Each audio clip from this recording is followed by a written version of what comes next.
We're going to be discussing the idea of the false binary. What an illusion of choice does, it establishes the baseline assumptions that nobody questions. This is part of the fifth generation warfare that we've talked about. Voting for the lesser of two evils. It's definitely an emotional, psychological trap that people are in. You're cheerleading for an insane ideology because you think you're winning. The role we have as media, how do we help everybody understand this is theater and you need to get back into the real world? If you're opposed to the agenda, you should oppose it regardless of who's selling it to you.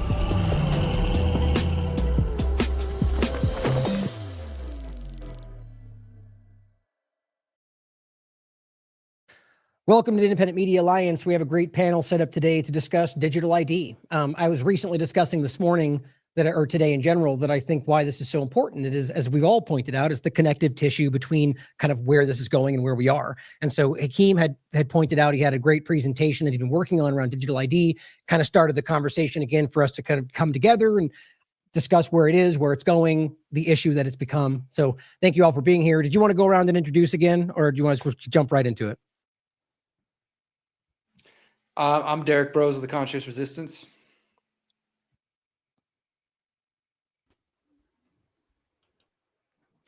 He's muted. How about we just, I'm sure they all know us by now. There we go.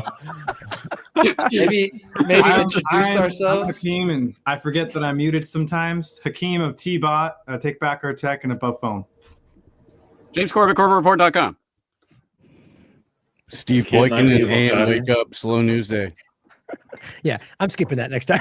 This is so shambolic. Sorry, everyone. What happened to the little name tag? I know, I've got him. That's on me. I've got him down here. But so anyway, just let's get right into it in general. So Hakeem had a presentation. I'll throw it to you to get started on where that's going to go, and we'll let it go where it goes, brother. Go ahead. Yeah, so why is this topic so important? Everyone here has done great work on the surveillance grid with companies like Palantir, big tech, being able to pry into everything that we're doing, knowing a lot about our lives. But on one hand, there's the surveillance grid. We don't really get to talk about a control grid. And that's what digital ID is. It's this control grid that's being built. And part of the definition of digital ID is that it's meant to be interoperable. It's meant for one form of identification to be used in many different formats. So it could be used in a government setting. It could be used for age verification. It could be used to verify you're old enough to buy that bottle of alcohol. And so when all these things come together, and it's a identification that can be turned off at one time, you really put yourself at risk of being cut out of all of the things that all of the things you could do in a society. So I've been studying many different programs around the world, and have seen, there's a lesson to be learned from every part of the world, whether it's the EU and their interoperable digital ID, or the Russia and China proprietary model where it's really, really centralized. So, I think I'd like to start off with that question. What do you guys think a digital ID is actually? I'll jump in. I just looked at my past half dozen podcast episodes that I put out, and all of them are pretty much on digital ID and technocracy.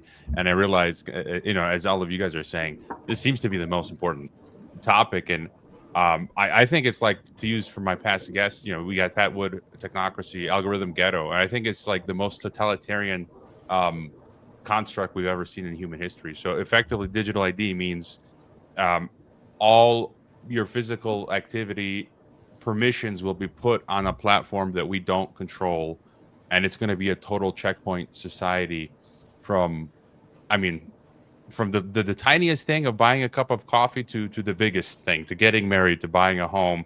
And every decision you make is going to be, there's going to be an intermediary there that can shut down that decision. Unlike the analog world that we've generally enjoyed up until now. That's kind of how I see it. Yeah, I'll jump in real quick. I think I would define digital ID just in a simple way, just a form of identification, because Hakeem, you've talked about this, that there's a difference between electronic ID and digital ID.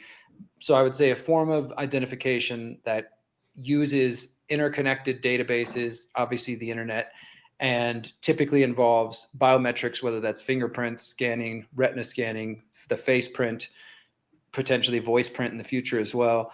and how that is then interconnected to all the different systems we were just hearing about described right there. That to me is what distinguishes digital ID from just being your paper ID card or your little plastic ID card, or even the fact that you have a social security number in the government system or things like that. That the difference is what you were talking about, Hakeem, the interoperability between all these different systems. That to me is what then kind of makes it a digital ID.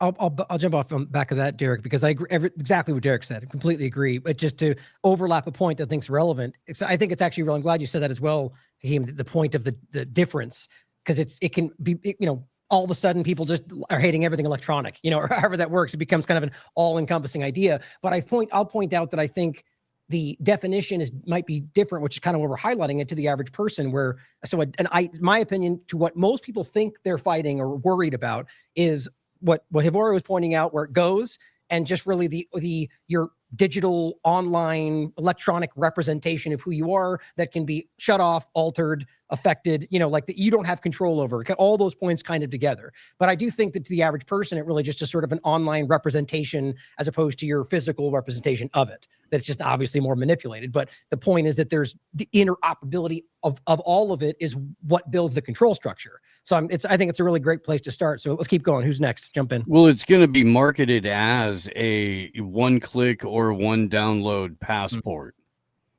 And it's going to be represented as something that is a measure of both security and convenience, which might as well be billed as safe and effective, because it's going to have the exact same results. And when I agree with Derrick 100% there. Your biometrics are your digital ID. Ian Davis was on my show this morning, and we were having a very similar conversation. Without the biometrics, you're still just a data footprint, but the biometrics and the hub of what your data ID does as a myriad of functions that allow you access to the vast majority of society. It's biometrics plus that hub is digital ID.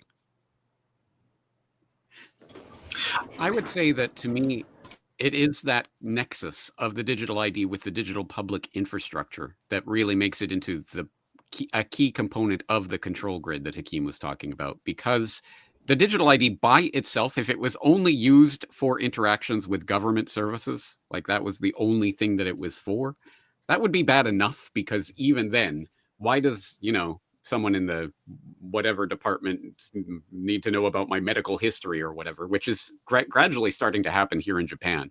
They've rolled out something called My Number, which is one number for all of your government services, including your health visits and your taxes and everything else. So the government will know all of that. That's bad enough.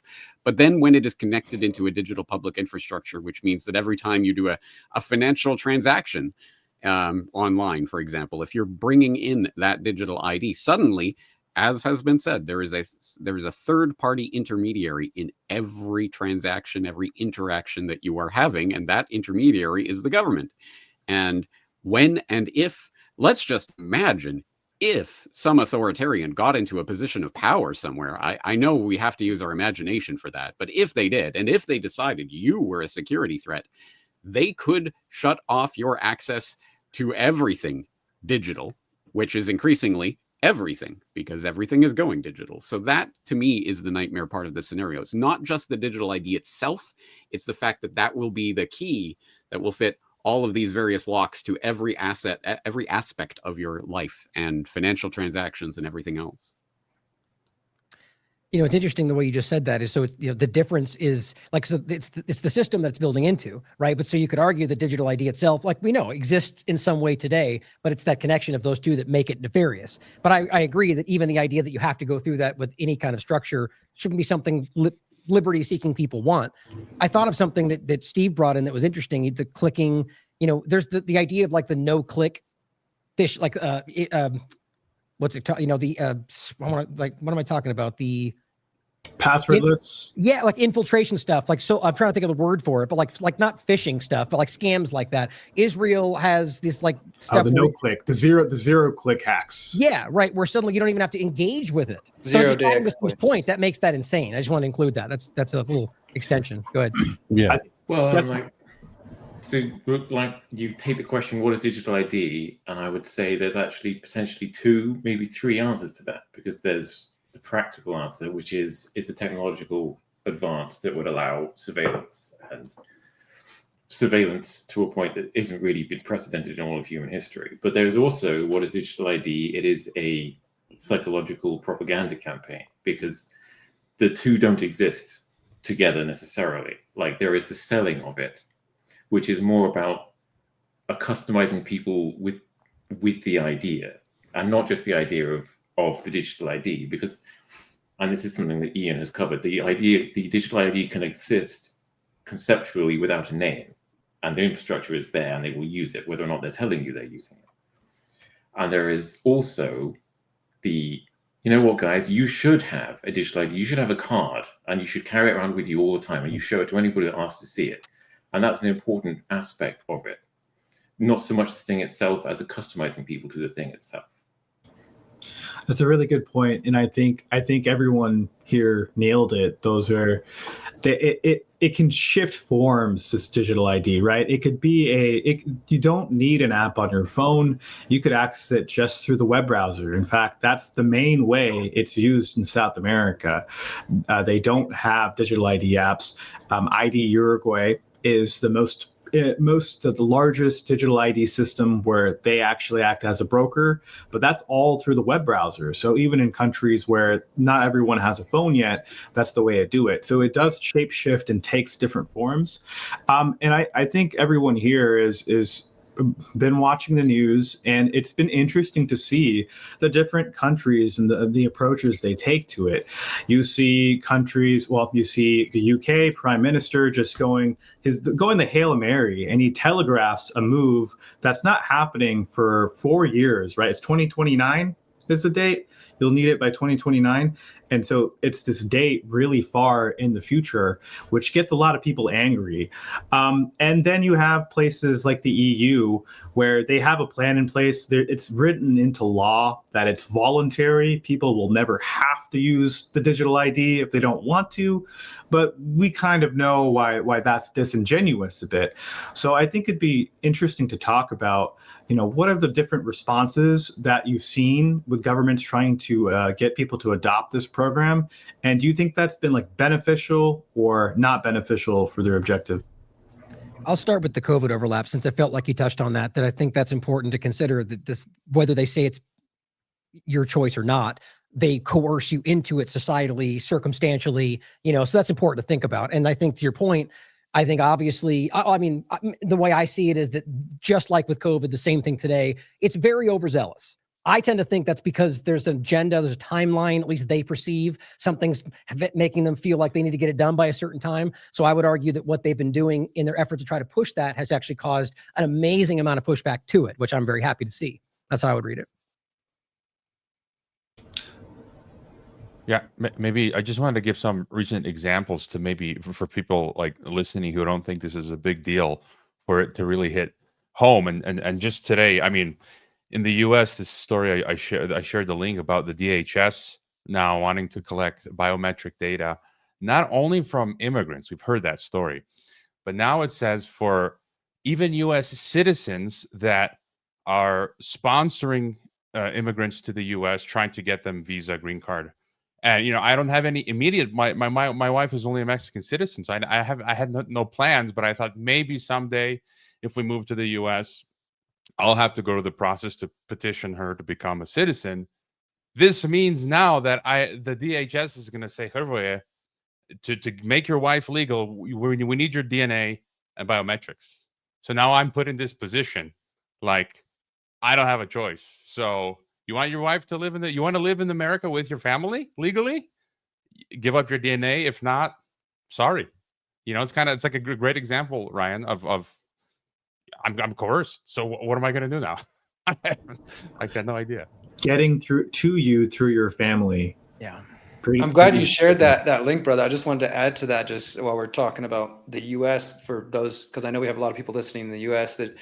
that is just kind of picking up on the other recent U.S. announcement, which is that now all foreigners who come into the U.S. and leave the U.S. are mandatory biometrics screening. Before, I know people say it's been happening for years. They have been testing it out in different terminals, different airports in the U.S., but that was optional. Even if the vast majority of people didn't know it was optional, it was optional. Now, as of just, I think, last week, and then apparently fully implemented by December 26, 2025, all foreigners coming into the U.S. when they leave will be required to do face scanning and face printing. So, that plus the announcement you just shared there, which clearly it's going to start, including citizens in these different ways, it should be a sign to everybody that even if you think these things are just happening in the UK or EU, which have made recent announcements, that it's obviously coming to the US, which shouldn't be any surprise, because I know, Ryan, you've played that clip a million times of Trump saying we're going to have biometric entry exit system by air, by land, by sea.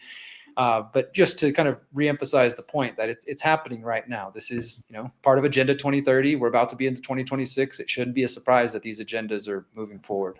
Russia has done the same thing. It's, Mexico is taking steps to do similar things. Yeah. I mean, it's happening absolutely everywhere, and it's something that people still have the opportunity, for the most part, to opt out of it. It's just you would have to opt into working with your neighbors to provide those same services. And people have been so conditioned to hate their neighbor or fear their neighbor or distrust their neighbor that that's a Herculean task. Hrvoje? So, I mean, what you just said, I have a story that happened last night, and I told Hakeem that today when he was on my podcast. And it's crazy because when 2020 happened, COVID, I imagined this exact scenario 5 years ago. And this is what all of us do. Like, we're able to see the plans and we can predict the future. And I'm like, I know they're going to pull this one day. I don't know what I'm going to do. I'm going to refuse it, or I'm going to move. And yesterday we had our homeowners meeting in the gated community here in Mexico. And the board is they've made the decision. They're going to push this through. It's not for sure yet, but they want everyone in our community to use a residence app, which is it's effectively sort of like a private, it's not linked to any official database. It's just among the community. And I realize this is a thing that's used also in the US and the apartment complexes. And effectively you'd give out, it's a private company in Mexico. I don't know who these people are, and they'd have all of your data, my home, my family's name, my vehicle registration for the security. Visitors you'd have to give them a QR code. The old-fashioned way is actually quicker. The security guard calls you and you say, okay, and that's it. Now I got to get on the app, log in, send a code to my visitor who has to present the QR code. And then the neighbors, the residents are like, and then if they stay too long, we can track and we can, this person stayed too long, and then we can see what they're up to. And then they were giddy. They were really trying to outdo one another in creating Soviet style rules. They're like, yeah. And I mean, one neighbor, the kid was kicking the soccer ball against his house all the time. And the other neighbor doesn't care, but yeah, let's ban soccer balls. Yeah. Let's do this. And I'm like, oh my goodness. They're talking about installing facial recognition cameras and all this stuff. And I mean, this speaks to Latin America. I've talked to people who have said that, in Latin culture, the collectivism is really ingrained. And you think of Aldous Huxley. I mean, they're going to love their servitude. And I'm standing listening to everyone, and it's just unbelievable. And I'm telling my wife, I told Hakeem earlier today, if it gets to a point where I can't enter without the app or something, I'm going to tell them I'm a crazy Croat. I'm going to ram right through the entrance. I don't care. And, or I might have to eventually move, because I'd rather take my chances with the cartels outside a gated community than live in this. What's the hashtag insane. We came up with? Crash the gate. Hashtag crash the gate. Well, Yeah. probably the latter, though. Probably not want to go the other direction. But I had an interesting Huey thought. Long, right, said fascism will come to America in the name of anti-fascism, and he was wrong. Fascism is going to come to America in the name of the Homeowners Association. They have nothing better to do than to get into other people's business. So I wanted to pose a question just real quick to Hrvoje about that, but also to all of us in a broader sense. Like, so that's a real world example, right? Because I think sometimes people, they're hearing about digital IDs, but not until they can see, and that's not even a full-on digital ID, right? But it's just the way the technology is interacting with your life, at least not a government issued, digital ID. And people don't make that connection and to see, like, how am I actually going to interact with this? So now you have this situation in your home, in your gated community. And like you said, if it comes down to it, maybe you'll eventually decide to move. You're willing to make what some people might consider to be a drastic step to make sure you don't comply with these systems, which personally I think is what we're all going to need to do. And, since COVID, but especially in the coming years. So I'm just curious, first from you, brother, but then everybody else, just like in the ways that you are going to deal with this directly. James, you were talking about the Japanese government making some changes and for paying taxes and doing all kinds of things. What steps, whether abstractly or specifically, are we all willing to take to avoid these systems? Because I think what I'm seeing in my feeds out there is that there's a lot of online chatter and resistance, as there has been for years. But at the same time, it seems like people aren't willing to make drastic lifestyle changes if it means staying free. Like, some people are still holding on to the idea that they're going to be able to keep their bank or their whatever their connection to that technocratic system, the systems that's quickly becoming technocratic, and that they won't have to really make any major life shifts. And I think that should have been completely erased with everything we saw during COVID, people realizing, okay, maybe life isn't going to go back to normal. Maybe I need to start contending with this new reality. So yeah, I'm curious, just thoughts on how far you're willing to go, what your red lines in the sand are, like, when it comes to these things. I'll just throw out, we have to embrace becoming uncomfortable, really. That's that. And I was going to first, I don't know how I'm going to deal with it, because I don't know if they're going to succeed in pushing it through or not, but I'm just not going to comply at first. They said that it'll be more cumbersome for the people who don't onboard into this digital system. And I'm fine with that. If it costs me more time, I'll deal with that. And I have an above phone, so that's one option where you have the Graphene OS and you can check the permissions. So if it depends, I have to test out that system to see how it works. And but eventually, I'm happy to just completely change homes to get away from it if that's what is necessary. Yeah. Well, I would simply I'm probably going to be similar. I would think, but I don't know what length outside of doing something, I was going to say, like, I don't think there's a length I wouldn't go, like in a reasonable sense. Like, if this continues to push, I will change my life to adapt around it as best I can. The difference is when, like, for example, the internet or anything we're using, when we do this kind of work, it creates an interesting paradox for us, doesn't it? Where we kind of have to be involved with certain parts of this that I otherwise might not be if I wasn't doing this work. But I would just argue that if something builds in that direction, like, I would move, I would, do whatever I could to continue to try to keep that out of my life. But I think the point is, today they're building it into ways where even if you resist, like you're talking about, and move, the problem will catch up to you until we deal with the real issue and not just the local part of it. I think that's where I would be. But pretty much anything outside of something, like murder or, that kind of thing, obviously within reason. But I think I'd imagine we're probably all at that point. You know what I've just realized? I think Klaus Schwab was right. We will own nothing and we will be happy because we will not be on their control grid, right? It'll be great. Let me make a little observation that I fear is either going to be too obvious to state or so obvious that it needs stating, or maybe both. The real sticking point of this is digital ID. Because what was the phrase that instantly, in the minds of at least English speakers around the world, instantly signified an authoritarian regime? Papers, please, right? For a better part of a century, papers, please, means you are living in an authoritarian autocratic regime. And everyone knew that because, I don't have to present my papers, right? But that's because it was physical paper. And I think if they were trying to institute some sort of thing where there's going to be some guy on the border and you have to get out some physical paper card, I think people would still there would be some remnant of that going through people's heads, but it's not. It's just a QR code. It's an app. It's a website portal, whatever. And you know what? Again, this is so trivial that maybe it's stupid, but I think there's something to it.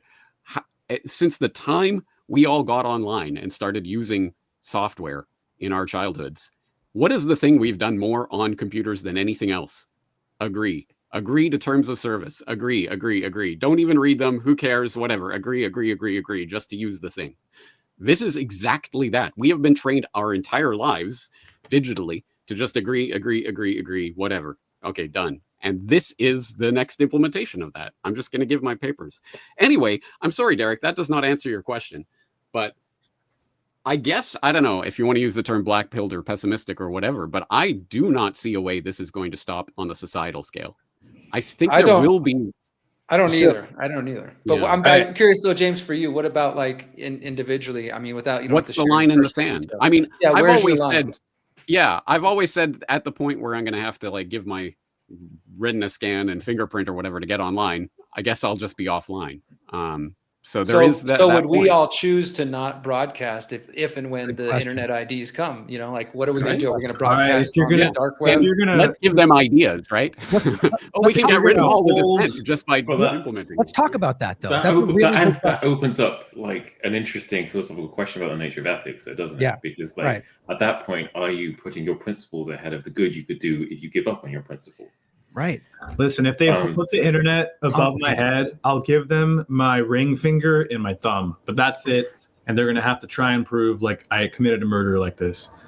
Well, what Kit was saying there, I think is really important because this is something that I do a lot of thinking about personally. James, I know you've done work on this before as well, that what this all comes down to is convenience versus our principles, right? We all know they're going to sell it via entertainment. They're going to sell it via convenience. They're going to tell everybody it's quicker, it's faster, it's better. You can get into sports ball. You can play with video games, facial recognition, all the stuff.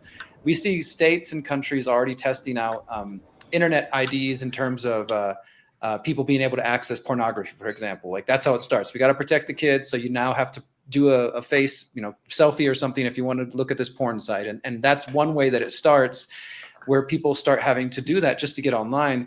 And in a very real way. I mean, I'm curious, like you said, Kit, like, are we shooting ourselves in the foot? I tend to stand as strong as principle as possible, but I also can hear the argument of like, okay, well, if I take myself out of the game and I'm just like, all right, guys, sorry, I got my land. I'm going to just stop broadcasting, or I'm going to broadcast only on the deep web for anybody who can find me, or whatever like that, of trying to avoid this potential digital ID to get on the internet.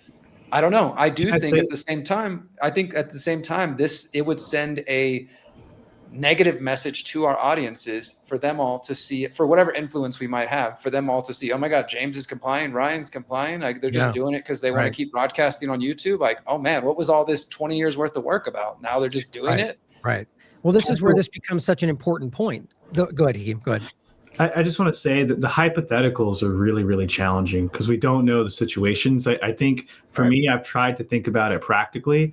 And, the entire world's economy runs on the internet. So this is something that's a very common question. I'm sure you guys have heard is, when are they going to put internet access behind a digital ID or some sort of global ID? And the answer to that is when they have enough digital ID adoption. So when they do this, the world's economy doesn't crash overnight.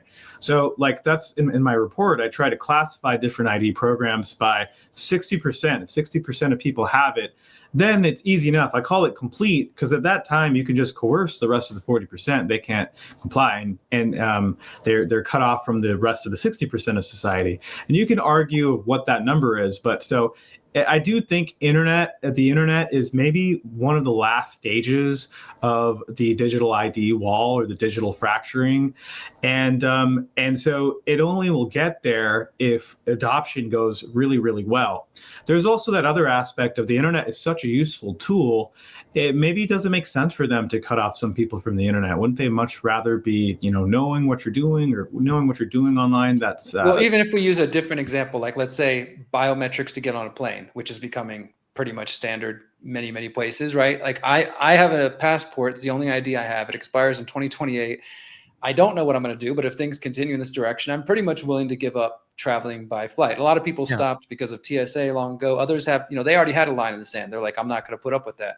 For me, it's kind of been like, okay, I can opt out of facial recognition right now. I can opt out of these things. I'll do that. But when that's not possible, that's a line in the sand for me that I'm going to say, okay, sorry, I guess I'm not going to be able to fly, because I don't want to just say, well, okay, here it is. I've been talking all this crap about it all these years, but oh well, I'll just join like everybody else. So I feel like we, especially as people who are trying to influence others, should know what our lines in the sand are, whether it's about the internet, flying, what have you. I'd like to address that. Now, I don't want to put everyone on the spot because I know it's a difficult conversation, but I want to address it from my perspective because this is something I speak about a lot, and I think it's a really important question for us to individually go through it or talk about here if you'd like. And I think, what's hard about it, and I love what you guys have already said about it, right? Like, especially what Kit was saying, like, if you're, what I've been arguing to start with very, very, very aggressively for a while, since this last administration, is that we have to err on the side of our principles. Like, I'm saying this every day lately, right? It's important. If it comes down to an issue where, they're arguing we should be breaking something to fix it. No, you got to, the principles, where you have to err on. So in this conversation, like, let's even start with the airport one, right? So ask Derrick. What I recently was saying is I'm not really going to be flying anywhere right now because I'm like a lot of different reasons, which is almost contradictory for the last American Vagabond. But the point is that I've decided that that's an issue for me. It's problematic. And so in this case, when it comes to the online part, if they start requiring that, or even just going the larger part of the digital ID, at this point, I don't see a world in which I would compromise for that.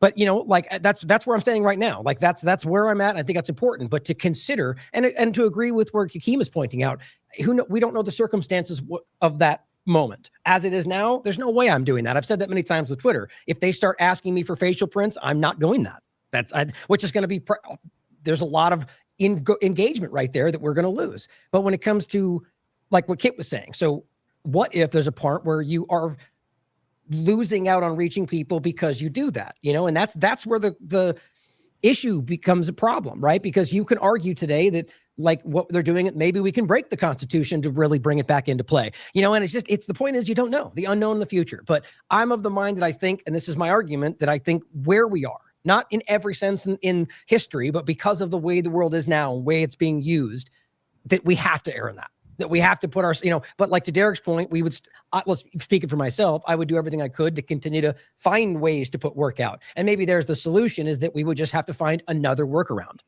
like we have our entire, not us individually, maybe some of us, but as an industry, people have found ways to work around these things. And I think that's the only way it has to go. But I'd love to hear from what you guys think, whether you have a line.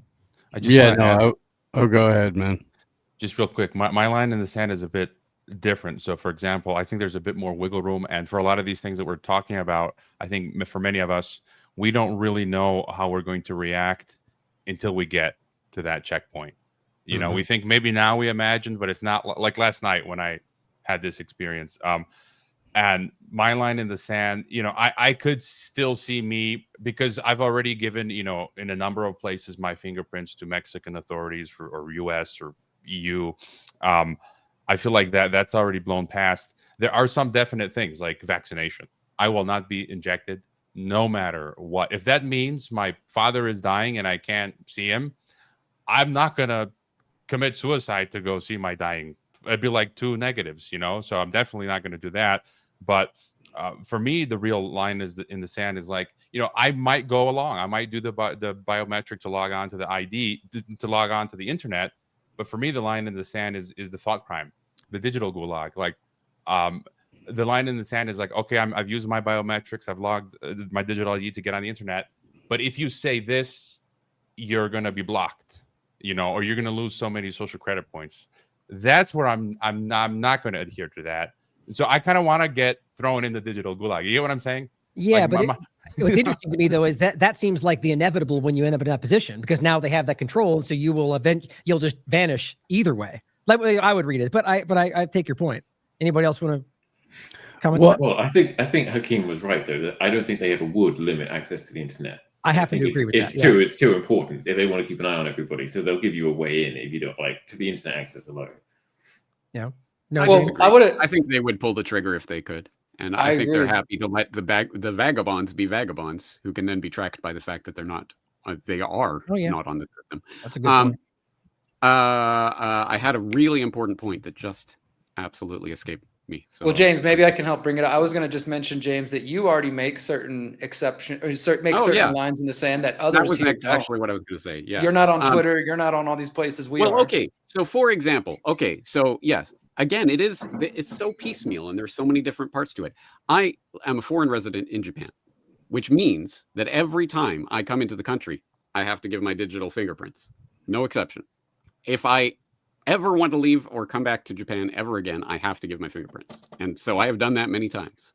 However, for example, Telegram. I went to sign up for Telegram because everyone was on Telegram a few years ago and they wanted my phone number. And I said, screw you. Nope. And I will never sign up with you. I was going to do ChatGPT as a kind of a joke thing for one of my editorials once. I went to use it and it's like, it wants my phone number? Well, screw you. I'm not even going to use you for a joke. So I definitely have lines in the sand, but there's so many different pieces of this that I don't know. I don't think anybody is floating on the cloud here. Like, I'm so above this all. Or if they are, they're not listening to a conversation online like this one, probably. But and there are like piecemeal lines in the sand. I mean, I walked away from Rockfin as consistently like a #1 show there because they wanted me to paywall all of my content. And even though the content was up everywhere else for free, I was like, well, no, because that's a lot. You #1, you can't force me to pay for people to pay for what is otherwise free content. Like we're not going to do that. I'll leave. As far as the state goes, I already hate flying. I can give that up, pretty easily. I've already been to Europe. They want biometrics to enter. I'm not in a rush to go back. I've been uncomfortable. I've been homeless. I've been poor. I've been in jail. Like it's been, hasn't been a comfortable life to begin with. Like not taking part in some dystopic digital hellscape doesn't seem that difficult or far afield from the way that I've lived for most of my adult life anyway. But I recognize that not everybody has that and has that background, and they're but I don't know. Yeah, I guess my line in the sand is definitely you have to give up biometrics in order to get online. Okay, well then I'm not doing that anymore. I have a number. Sorry, by the way, can I just add? I mean, we're talking as if we'll never be heard from again if we're not online. Right. This is not just something that I'm doing for fun's sake or something. No, this is literally if I go offline because I can't get online anymore, you're going to find me through my books, or you're not going to find me. That's what I was going to mention. Fine. Yeah. We need to have we need to have an IMA physically monthly journal or something. We need to be prepared because we will adapt. I know Whitney currently with Unlimited Hangout is trying to start something, and I definitely think we should, and I'll piggyback on what Steve was saying is for kind of an example. And since I have a similar but different experience with Rockfin, I'll talk about that too, is that taking our last conversation about this with Grok, for example, it's the same kind of idea, right? And I'll give you my experience since then is that, what I said, which I basically still standing in the same point, but I've used it more since then, is that my argument was that there was a use to it in sort of like using it to expose like the partisan work, and we could all find our rationales for using whatever, but that ultimately it wasn't something that we should trust and blindly adhere to and the whole thing, right? But my point was that there was a value that you can see in doing it. And the same thing, Hrvoje made a point about the value he saw in it, so it's a rationale you can make about what you think is valuable. At that point, at least there's no like transactional thing. I think we just know that it's being used, right? The information, we're helping build the system in a way. But the point is that I've continued to use it in that way, and so it's like we all have our own situational things where we rationalize it on Rockfin's side of it. Ultimately, my logic was that I already have, like Steve said, free content all over the place, or for the most every other place is free. So when they did that, I ultimately just kind of let it be because it's free everywhere else, right? But so it's like we all can find our lines where we think, and we should though. It's like the line for where we decide is crossed. That's individual. That's not something we should all are ever all going to agree on. But it isn't. I think it's important back to I forget whose point it was, that I think the principles need to be, I think it was Derrick, that we should know those lines, right? We should define them for ourselves, and we should do our best to stand by them, because we're going to get tested with every day this goes forward. I'd like to bring it back to real examples that we could look at other countries and come up with a name for what we're doing right here, could be called a principle test, like a purity test. And so if you want to talk about, I don't like that term for it. Boo. Yeah. If you're talking about an internet lockdown, right? What they're doing in Australia, they have age verification, which is not tied to a digital ID yet.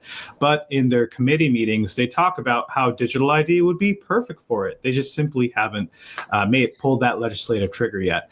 But so the way that works is if you are logged into a very large platform, YouTube, TikTok, Gmail, you will need to verify your age, or any sort of social network. So I think that's a really easy one to check off our list, right?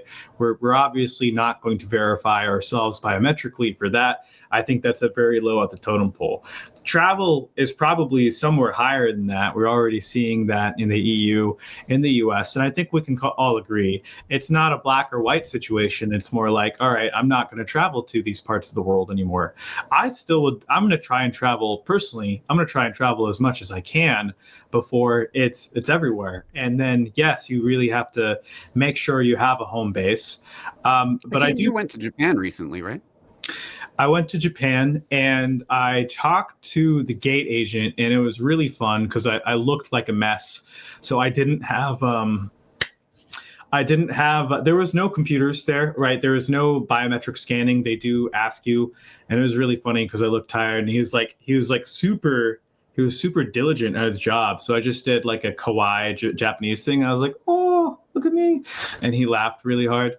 But yeah, so they do bully you at the airport, in the US when you try and opt out. I can go through some bullying, no problem. But I think that what we should probably talk about is the grocery stores. I think I chatted with someone about this in another country, and it was in Canada where they already have this, where if you enter a grocery store, they've got the little doors at the front, and I think that's happening everywhere. And that is a very natural place for digital ID to enter. So you scan it to even enter the store. So that's like that's a tough test, right? Are you going to be prepared enough for that? And I don't know. I would think I would need to have kids and be in a really tough spot to comply with that. Well, I'll jump on that really quickly and point out simply that I think that's easier than it may sound. I get your point for the average person, but for those, there's, that's almost something we should be doing anyway. Go to your farmer's market, go to your local farms, get away from the store in general. But go ahead, Derrick. Oh, yeah. I was just going to say, to Hakeem's question there about that, maybe not purity test, but principle test there. That's something I wouldn't want to comply with, using the Australia example, whether it's Facebook or anything else. But you're right. If it was use Facebook or give biometrics by Facebook, it's not a hard decision to make. I do think that the way, as we've all understood, the way that they pushed it during COVID and the way they've pushed every different agenda throughout the last few decades and maybe throughout history is obviously the kind of subtle coercion, the social engineering, the convenience aspect.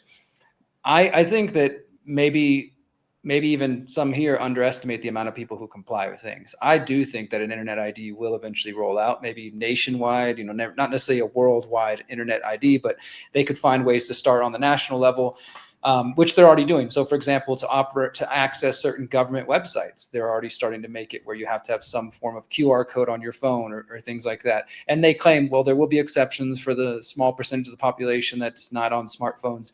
But so they're already kind of using that subtle coercion to get people, whether it's corporations or you want to renew your driver's license. Okay, well, we need to scan your face, or we need to do this, this digital app on the smartphone.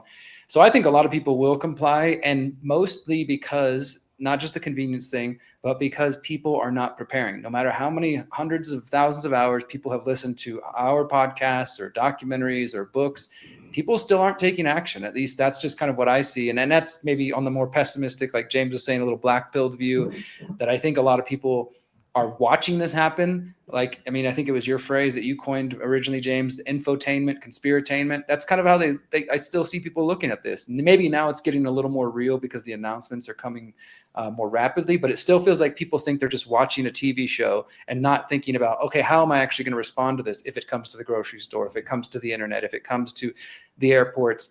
And yeah, like you mentioned, Hakeem, people with children, we're all going to have different decisions to make based on, again, our lifestyle and our habits and just our situation. And that's okay. I wasn't asking that question earlier about our principles to sort of say we all need to act the same way. Clearly, we're all already not acting the same way and dealing with this the same.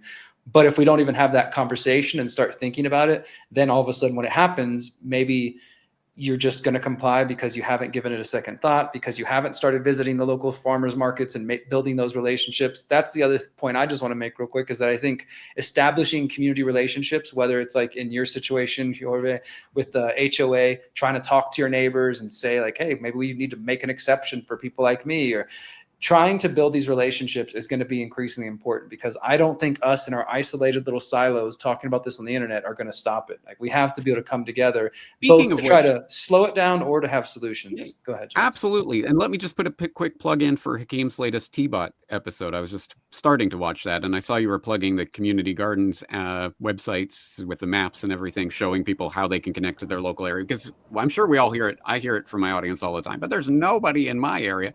Well, there are lots of ways that you can start finding people in your area and start one yourself, like Derrick often points out.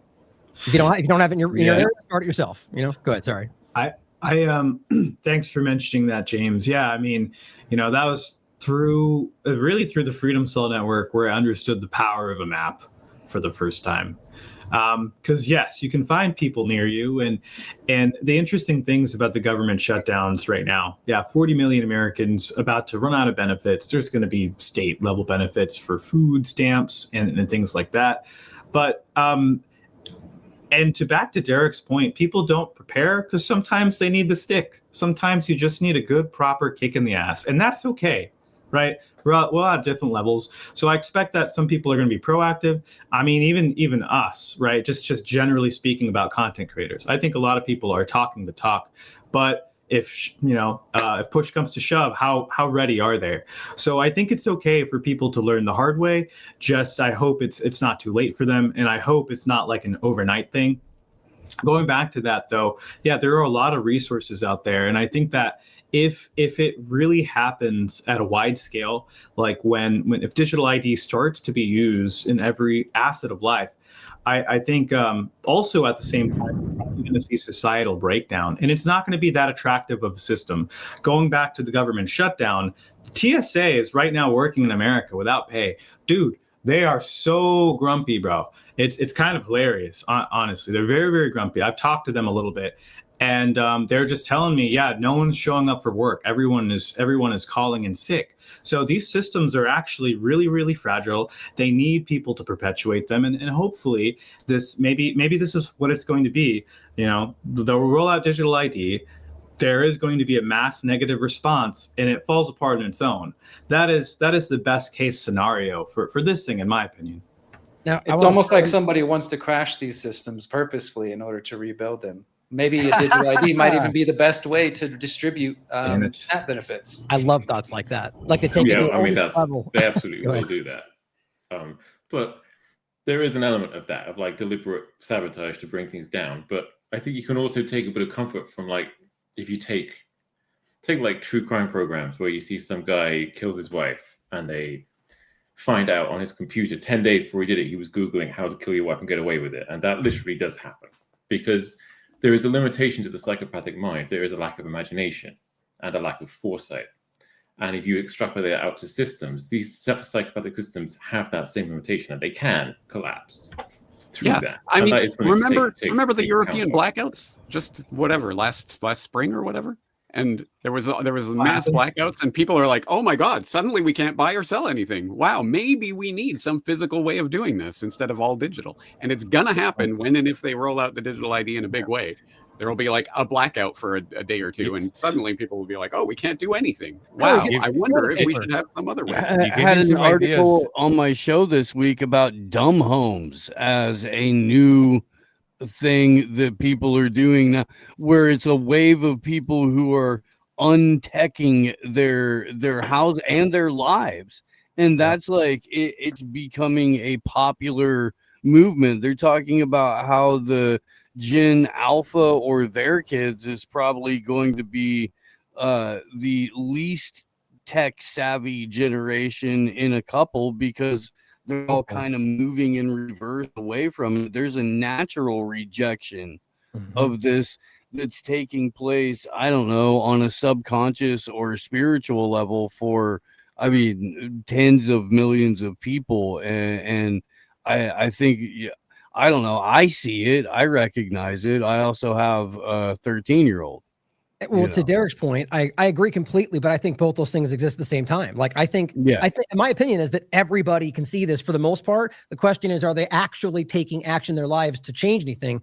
I want to bring this to one more point before we get too far in, towards the end, is the overlap to this of the digital twin point, right? And the corporate element, because, as Hrvoje is pointing out, just the homeowners association just scooping up all this data. I don't know what scares me more, a corporation or a government, or whether they're both the same thing, owning all this information. And we don't even truly, maybe Hakeem more than anybody here, but I don't truly even know what that means in the future. Like, what does it mean when they own every piece of biometric data of you and just on a computer? What does it mean when they create like a Sim City digital twin world where they're testing out what you may do a week tomorrow on Tuesday at 3 p.m., which is exactly what's actually happening. Like the sim kind of, so my point is all of this, not just in the accessing life part, but the use of that block to gain those things and for what that may mean in the future. It's just one more part to, recognize that this is much more alarming than just being blocked out from your life, which is far alarming enough, So I just want to throw that in there before we finish. Hakeem, didn't part of your report say that one of the governments or one of the digital ID programs actually said that they own the likeness to you? Because I thought I remember you saying that, maybe it was to James, and that's what it made me think of, is this whole digital twin concept which is becoming more popular. So it's like,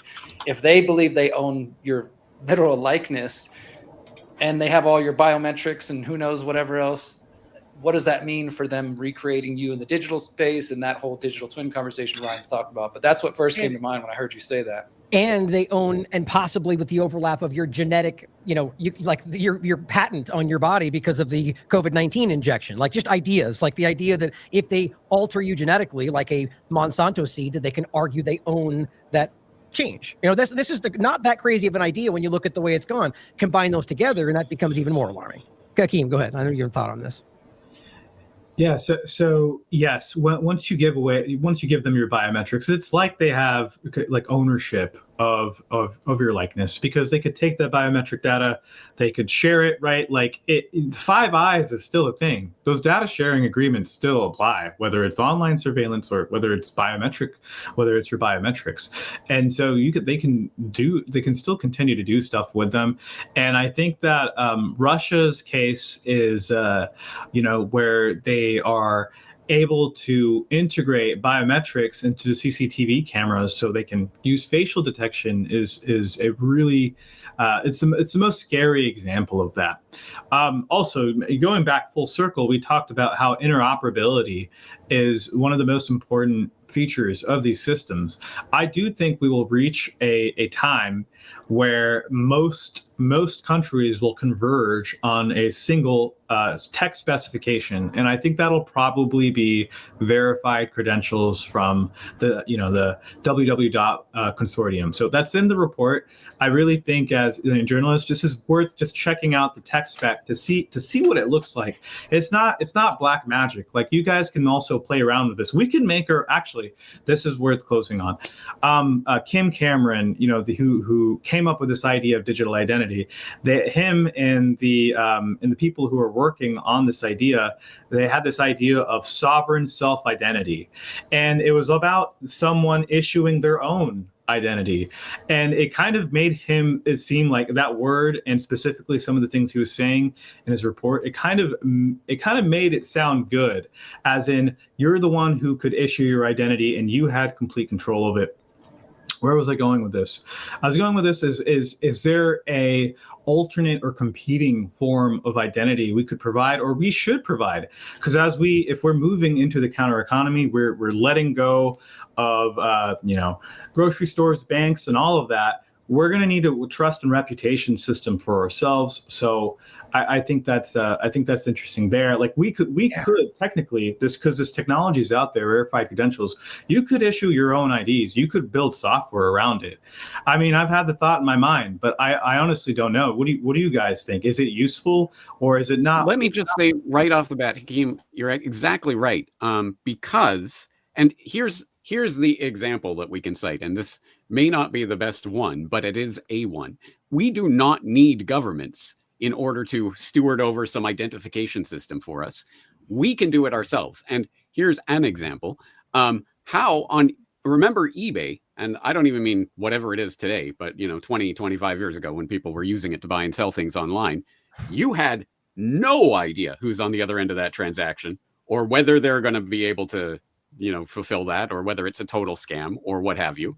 But lots of people bought on eBay and lots of people trusted it because they had the reputation system. People would rate and review the sellers, right? And if somebody's got 1,000 5-star reviews, they're probably going to deliver. And if somebody's got like 3 1-star reviews, they're probably not going to deliver. And that's a completely voluntary, totally, and it's pseudonymous, right? It doesn't have to be your particular individual, like here's my name, face, profile, DNA, whatever. It's just here's the handle that I'm using, and people can use a trust and reputation system. But yeah, we do, when we are interacting with people, we do need some way of understanding who that person is in terms of their reputation, if nothing else. And that is the thing we lose when we go from the real world of actual people that we are interacting with, that we know on a face-to-face basis, into the big digital billions of people that you have no idea who they are. And so, yes, I think there does need to be a way for us, if we are going to interact with people digitally, we need to be able to verify their reputation in some way. But it does not have to be the government. Well, I was going to say that just real quick, while I understand what James you're saying there and what Hakeem is saying, I also want to just point out, I wrote an article back in 2021 for TLAV about this discussion around sovereign digital ID. And one of the people who was promoting it is Charles Hoskinson, who's one of the co-founders of Ethereum. He actually spoke at the World Economic Forum in January 2020, and he was talking about this, and he's talking about how do you track people? How do you trace that? How do you make sure the money is actually going into the right hands? And he talks about global citizenship, self-sovereign identity.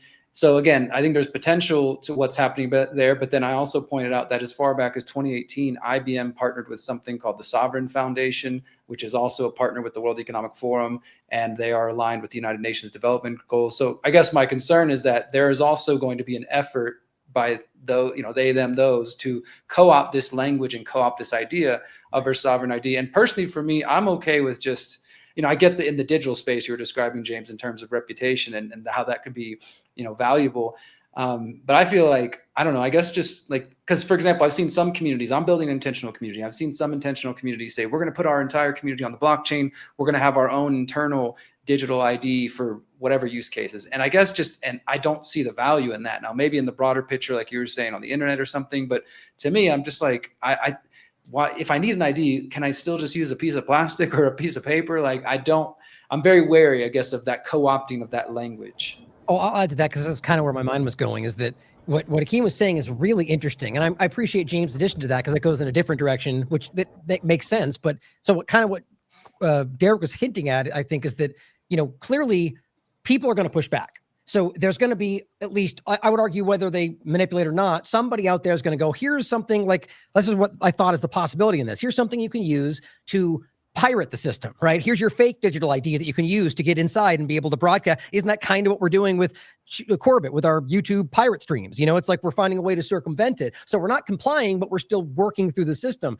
So that's kind of where mine was going earlier. The idea that you could find a way to make your own and then work inside of it. But at the same time, somebody would see that and then try to, you get the mainstream alternative media version of your thing that gets you and you're trapped in the same way. So we have to be skeptical. But I think the idea is, this inevitably continues to go in this direction, if we box ourselves out and sit in a corner, we're not, other than, I don't mean that, obviously we're going to keep working, like you said, books and other ways, but we're missing out on that major reach.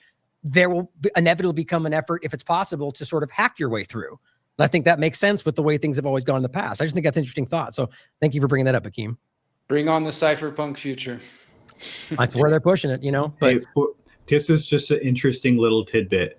So Kim Cameron, I mean, he's on the board of ID 2020. He was before he died. By the way, this is interesting. His blog is still up. The last post he made was criticizing the COVID lockdowns before he died. Not that has anything to do with each other, but it's just interesting on his blog, identityblog.org.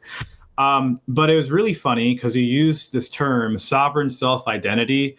And then I think he presented it to the UN and they all hated it because of the word sovereign. They're like, oh, this sounds like some hippy dippy, hippy dippy stuff. It really didn't like that idea.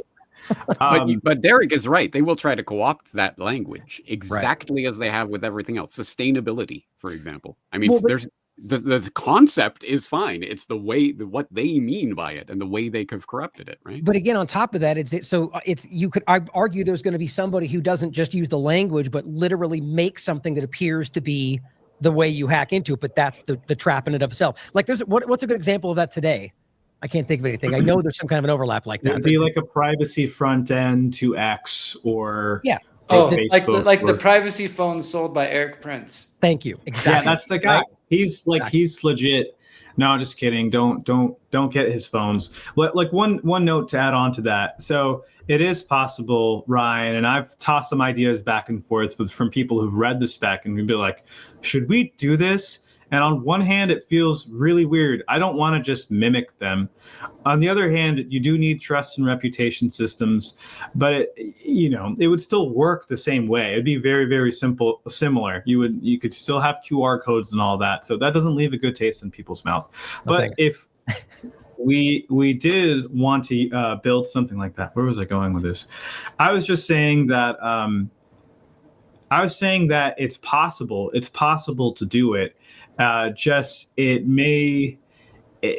Before we had these trust and reputation systems, all you had was each other's words. So it was through the people, the people and so you could have digital identities that are signed by other people as well. But instead of having that's where I was going with this. Instead of having an issuing authority like Apple or Google or the government, it would be signed by that individual person.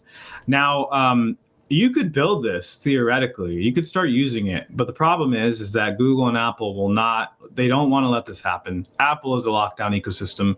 By 2027, Google phones, Samsung phones, anything that's Android based will not let you install apps unless the developer hands over their ID, their government ID to Google, and also gives them the master key to their app so Google can make changes anytime they want. They see this coming. They've already felt the threat of open source and they're doing things. So it is seriously a digital fracturing where the mainstream side of the populace won't be able to interact with our tech, and our tech will probably, vice versa. We won't be able to interact with theirs. I just want to say one more thing I know we're going to wrap up in a moment, because of what you said, Hakeem. So that's actually what Charles Hoskinson talks about. He says that this is going to be a sovereign ID stored on a blockchain, not accessible to any third party, with all these protections built in if people trust him. But I have a feeling, and this is where I'm curious to everybody listening to this across all the different platforms, are you guys, I think the audience is just genuinely against digital IDs of any kind of concept like that, whether that's silly or not. I think for the most part, and please do comment and let us know what you think, if there was a possibility of what Hakeem's describing, or reputation system that James mentioned, some way to do these things that doesn't involve government, shady corporations, et cetera, but is done in a private way that is useful in you and your communities and things like that, is that something people are out there still interested in? Or is it just like digital ID, whether it's government or private or corporate, I don't want anything to do with it? I'll start with that and we can kind of wrap on it. I think most definitely is something that I don't want at all. And I think it was James that said that, like, in any way, or maybe it was you, Derrick. Just I think I like the personal self-responsibility and trust factor of meeting people, but my point was simply that we may end up in a world where that is the reality. And that may be the only way to sort of, pirate stream your way past it. But I'm of the mind that I would like to go in any direction other than that. But it's a good question to ask. So why don't we finish up going around with final thoughts? Go ahead, Hakeem. You want to kick it off? No, I thought this was an awesome conversation. I think we should have this conversation more because, as we know, this is just one component of digital public infrastructure. Digital ID is the first. Next comes unified payments through those payment apps, and last is the data exchange piece. So I think we should keep talking about this as time moves on. Seems like there's something new every week. But I'm just grateful to have this conversation with y'all. And check out the digital ID report. It's on abovephone.com/digital. You can download it. You'll just need to give your email on it. And I'm going to try and keep it updated as things move on in time. So I hope we can just get more visibility onto the subject. And also I'm interested in the conversations people are having with their community, right? What's the most effective ways we can get through to others? Because we will need a network to actively resist this and thrive in the face of it. Go ahead, guys. Just final thoughts if you want to jump in. My final thought is I'm just hoping for a Category 5 solar storm. That would kind of solve everything. But just keep on trucking. I think it's and get used to being uncomfortable. Just yesterday, I was thinking what James said about not having the number for Telegram, but I had been planning this for a while. And I'm trying to get Apple subscription to put my podcast ad free on the Apple, and it's been taking a week, to go through the EU Digital Services Act. It's absolute madness. But I bought a virtual number for $5 a month. $10 would have been probably too much for me, but $5 a month, okay. And I was thinking maybe James, that would have that could have been an option for you. And I have virtual address. I found the deal for $76 a year for a virtual address, which isn't too shabby, but privacy is going to increasingly come financially at a premium, so economically, but also in terms of the time and energy that we're going to spend. But I think we just need to keep, just like all of our forefathers in the past, right? Just keep on trucking. So my answer to the question is that I think it's naive to think that we'll be able to ever have communities larger than the Dunbar number without some form of identification, reputation, whatever it is. And I think we should be actively thinking about that and constructing ones that work for us. And I realize now I should not have said eBay because everyone will go, eBay. Well, okay. I never bought anything on the OG Russell Brick Silk Road, but I'm betting they had a reputation system too. So there you go. If you want to be in the counter economy, you're going to need a reputation system. Think about how to do it. No, that's absolutely correct. And think about how you want to and can network either through, skating around whatever internet laws or restrictions there may be, or, how you can share information and share commodities with people in a world that you're no longer participating in the online part of, if it comes to it.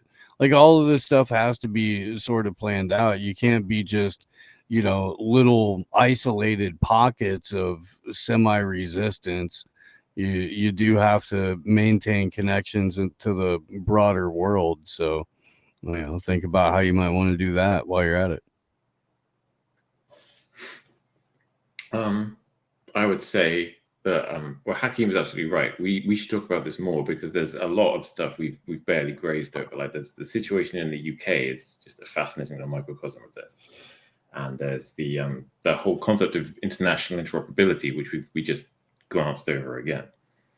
And I have a final thought, I suppose, which is more of a question, and that I genuinely don't know the answer to, and maybe a big concept to introduce when we're supposed to be stopping. But what is more important, complicity or awareness? Like, just say we get to 2030 and the system is in place internationally, there's digital ID for everybody everywhere.